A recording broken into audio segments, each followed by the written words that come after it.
सामाजिक बांधिलकी जपत संदीप विश्वनाथ कदम, दीपक तामसकर आणि पत्रकार रामेश्वर बोरकर यांच्या वाढदिवसानिमित्त जिल्हा परिषद प्राथमिक शाळा निवगा येथे वृक्षारोपण कार्यक्रम उत्साहात पार पडला। या उपक्रमाला वर्गमित्र श्याम आपा माटाळकर, विश्वास कदम, राम कदम, गजानन मामिडवार, विकास सूर्यवंशी, शेख बिलाल तसेच पत्रकार देवानंद महाजन यांची प्रमुख उपस्थिती लाभली।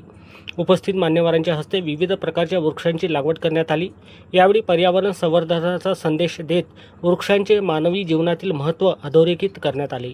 वाढदिवसासारखा आनंदाचा दिवस सामाजिक आणि पर्यावरणपूरक उपक्रमाने साजरा करून उपस्थितांनी समाजासमोर एक आदर्श निर्माण केला। तसेच लावलेल्या वृक्षांचे संगोपन व संवर्धन करण्याचा संकल्पही सर्वांनी केला। या उपक्रमामुळे पर्यावरण संरक्षणाबाबत जनजागृती होण्यास मदत होणार असून भविष्यातही अशा सामाजिक व पर्यावरणपूरक उपक्रमांचे आयोजन करण्याचा निर्धार उपस्थितांनी व्यक्त केला। वृक्षारोपणाच्या माध्यमातून पर्यावरण रक्षणाचा संदेश देणारा हा उपक्रम परिसरात कौतुकाचा विषय ठरला आहे। आज 6 राज्य अभिषेक दिनानिमित्त आम्ही वर्गमित्र वृक्षारोपण त्याचबरोबर आमच्या वर्गमित्र श्री कदम दीपक आहे त्या वाढदिवसानिमित्त जिल्हा परिषद शाळा इथे वृक्षारोपण करण्यात आलेलं आहे।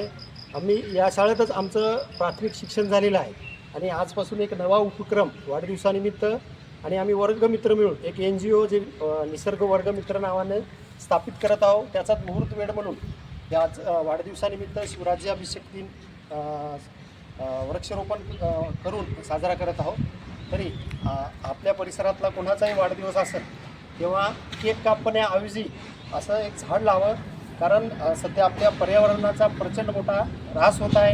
आपण उन्हाची जे काही तीव्रता बघत असाल किंवा बदलतं पर्यावरण बघत असाल, त्यानिमित्त भविष्यातल्या आपल्याच पिढीला चांगलं निसर्ग देण्यासाठी आपली एक कर्तव्य आणि जबाबदारी आहे। तेव्हा कुठलाही वाढदिवस असो किंवा कुठलाही चांगला मुहूर्त असेल त्यावेळेस इतर काही साजरा करण्यापेक्षा वृक्षारोपण करावं